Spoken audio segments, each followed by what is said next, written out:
क्या physically challenge वाले यात्री कैलाश यात्रा पर नहीं जा सकते? तो आज के इस वीडियो में हम डिटेल से बात करेंगे इसी टॉपिक पे। क्या है तिब्बत के रूल्स, किस तरीके से वो लोग जा सकते हैं, क्या कॉस्टिंग आएगा, क्या डॉक्यूमेंट की रिक्वायरमेंट रहेगी, सब कुछ डिटेल में जानेंगे। तो सबसे पहले बात करते हैं तिब्बत का क्या रूल है फिजिकल डिसेबल लोगों के लिए। तो तिब्बत की तरफ से ऐसा कोई भी रूल नहीं है कि वो ओनली फिजिकली फिट वाले लोगों को ही परमिट देगा और जो फिजिकली चैलेंजेस लोग हैं उनको परमिट नहीं देगा।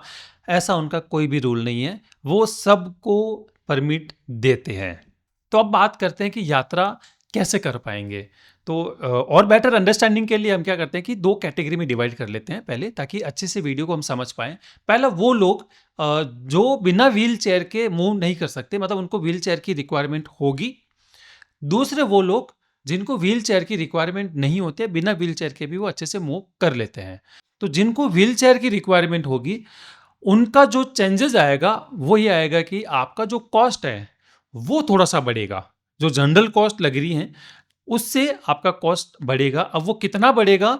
लगभग 40 से 50 हज़ार रुपये आपका बढ़ेगा। वो क्यों बढ़ेगा? क्यों आपको एक डेडिकेटेडली एक शेरपा लगेगा जो 24/7 आपके साथ ही रहेगा और आप ही की सेवा करेगा वो, ताकि आपकी यात्रा अच्छे से हो पाए। तो एक तरह से आप कह सकते हो पर्सनल असिस्टेंट आपको मिल रहा है पूरी यात्रा के लिए।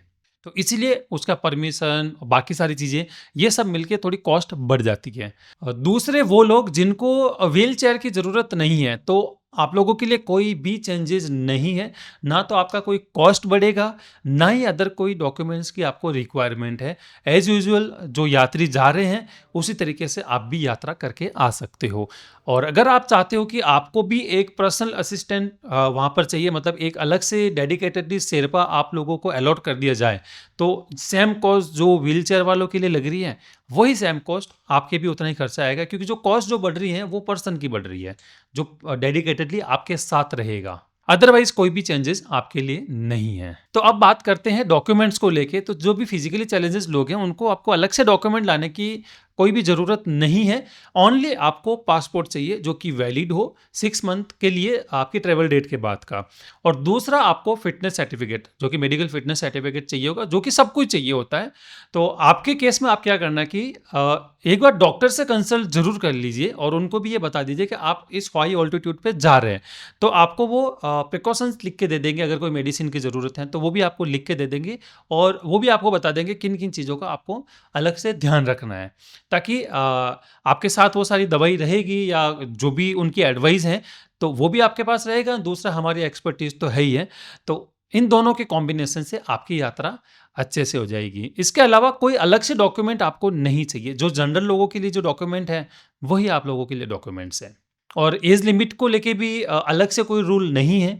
मिनिमम 10 ईयर और मैक्सिमम अप टू 70 आराम से मिल जाता है परमिशन। 70 के ऊपर भी 71, 72, 73 ईयर्स तक के लोगों को भी परमिशन मिल जाता है। और वीज़ा भी डेफिनेटली परमिशन के बेस पे मिल जाएगा। तो बाकी किसी में भी आपका चेंजेस नहीं है, ओनली चेंजेस हैं आपकी कॉस्टिंग को लेके।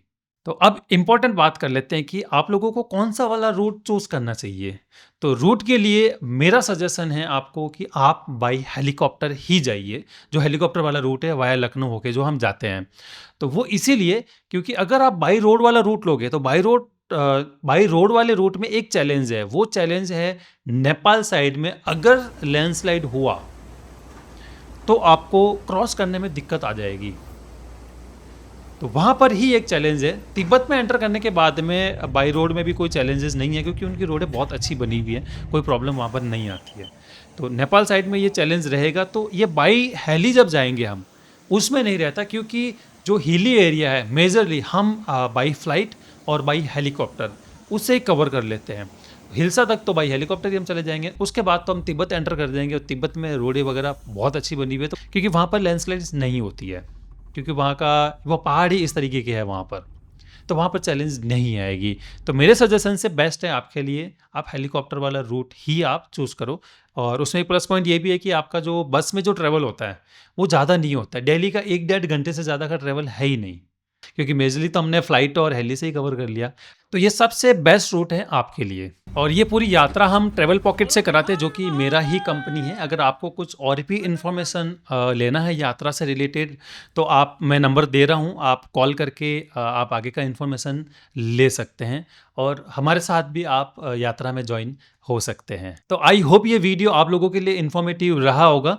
कुछ भी अच्छा लगा तो मुझे लाइक और कमेंट करके ज़रूर बताइएगा और भी अगर आपके कोई सवाल हैं तो मुझे कमेंट करके ज़रूर बताइए, मैं उसका आंसर ज़रूर करूँगा। तो मिलते हैं अगले वीडियो में, तब तक के लिए बाय बाय, हर हर महादेव।